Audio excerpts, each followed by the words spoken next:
நீங்க தான் திராவிட இயக்கத்தினுடைய சுயமரியாதை சிங்கம்னு நீங்க சொல்றீங்களே, அப்போ அங்க போய் பேசுங்க. உங்களுடைய ஆன்டி ஹிந்தி, ஆன்டி சனாதன தர்மா இது எல்லாம் குறித்து நீ அங்க பேசுங்க, அங்க பேசி பாருங்க அப்படின்றாங்க.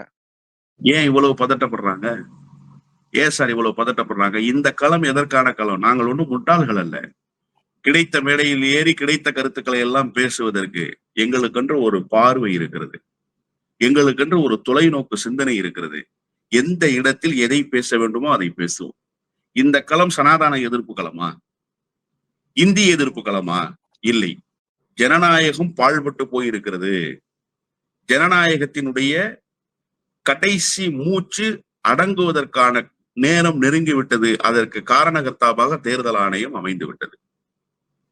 அப்ப தேர்தல் ஆணையத்தினுடைய இந்த நடவடிக்கையை அம்பலப்படுத்துவதற்கான போராட்டம்.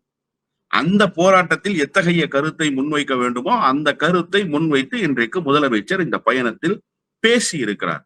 சப்ஜெக்ட் என்னவோ அதை தானே சார் பேசணும். கிறுக்குத்தனமா எதையாவது பாரதிய ஜனதா கட்சிக்கார மாதிரி உளர முடியுமா? தேவையில்லாத செய்திகளை பேச முடியுமா? எதை பேச வேண்டுமோ அதை பேசுவதற்குத்தான் முதலமைச்சர் பீகாருக்கு சென்றார். சனாதனம் குறித்து பேசுவதற்கு பீகார் செல்லவில்லை முதலமைச்சர். அந்த தேவை முதலமைச்சருக்கு இருக்கிறதா என்று கேட்டால் இல்லை. தமிழ்நாட்டில் சனாதனத்தை தலை தூக்க விடாமல் தடுத்திருக்கிற தலைவர்களில் ஒருவர் அவர். அவர் பீகார்ல சனாதனம் தலை தூக்கணுமா வேணாமா? பீகார்ல திமுகவுக்கு ஓட்டு இருக்கா? பீகார் எலெக்ஷன்ல திமுக போய் நிக்க போதா? பீகார்ல திராவிட இயக்க கோட்பாடுகளை ஏற்றுக்கொள்கிறவர்கள் இருக்கிறார்களா? எங்களுக்கு எதுவுமே கிடையாது. இந்த நாட்டினுடைய நலன் பாதுகாக்கப்பட வேண்டும் என்கிற உயரிய நோக்கத்துக்காக இந்த பயணத்திலே தன்னை இணைத்துக் கொண்டிருக்கிறார் முதலமைச்சர். இந்த பயணம் குறித்து பேசுங்க. ஏன் பேச மாட்டேங்கிறீங்க? ஓட்டு திருட்டு நடந்துருச்சு, ஓட் சோரி அப்படின்னு பாராளுமன்றத்துக்கு வந்த பிரதமரை பார்த்து எதிர்கட்சிகள் குரல் எழுப்புச்சுல்ல. கெட் அவுட் ஓட் சோரி, கெட் அவுட் ஓட் சோரின்னு சொன்னாங்களா இல்லையா? வாக்கு திருடனே வெளியேறுன்னு சொன்னாங்களா இல்லையா? உங்களுடைய பதில் என்ன?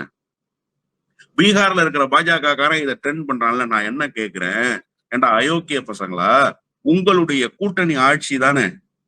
பீகாரில் இருக்கக்கூடியவர்கள் வயிற்று பிழைப்புக்காக பீகாரில் இருந்து வெளியேறி வருவதை பேசினார் தயாநிதி மாறன்.